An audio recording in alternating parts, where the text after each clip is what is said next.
Okay, I'm here with Dave Terrill. Dave does furniture repair, restoration. He loves to do the antique stuff, but not only does he do the antique stuff, but he has a little hobby on the side. What do you do here, Dave?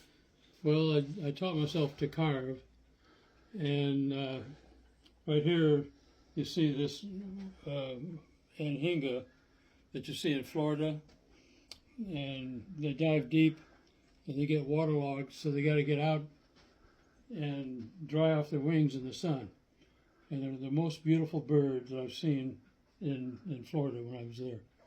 So You're telling me you hand carved that yourself? That's right, hand carved the whole thing. How long did it take you?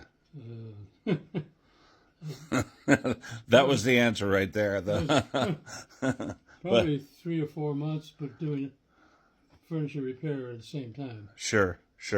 But you did that all by hand. Yeah, all by hand. That's amazing. That's beautiful, amazing work. Amazing. And I can explain a technique. After I had it all carved smooth, I set it on fire with a propane torch, and that burns out all the soft part of the wood. And the soft part is the summer growth, and then the hard part of the grain is the winter growth, which is slower, so it's more dense. And then after the fire was out, I take a very coarse wire brush and gouge out all the charred wood that's on the surface. And that gives me this texture. If you get close, you'll see the texture of the grain. All up here on the head, on the back, and that was done by charring the surface wood. That's absolutely amazing. And then it's all painted over that. Absolutely amazing. How old are you, Dave? Only 82. And you're still doing it. Okay, that's great. What do you got next to show me? Right, walk this way.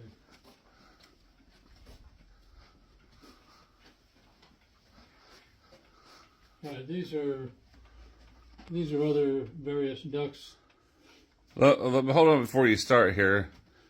Did you hand carve that up there on the wall? Yes. Did you hand carve this duck? Yes.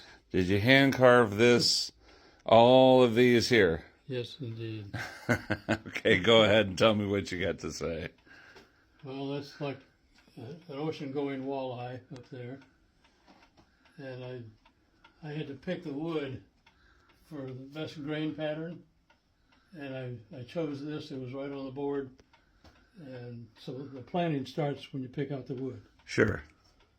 And these are also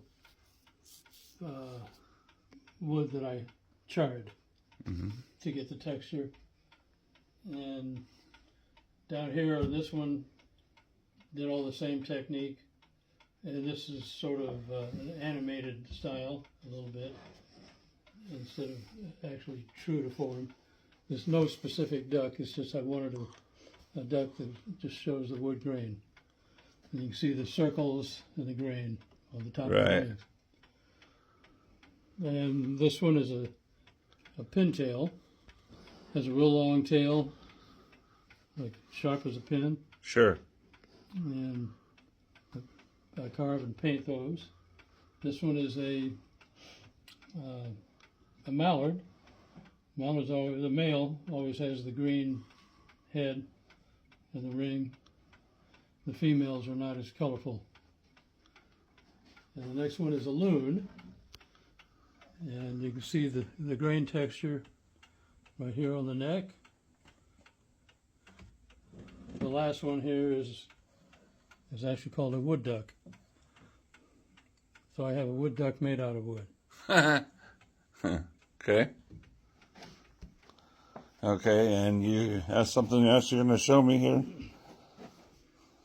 All right, this is an egret, and this is actually life size for a big one. And I did the same technique on this, and you can see the grain pattern, the close grain on the head. The legs are rebar, and if you look close at the rebar, it looks like it has the veins. I see that. Surface. Yeah.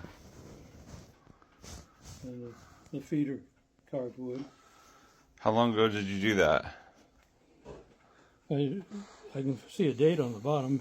Oh, You know, me no, you Tip don't have it to. over? You don't have to do that. But another one in here. you got this one right here on the edge, right? Did you do this? No, I didn't do that. Okay. Leave that out. I guess you get a good view from here. This is a swan.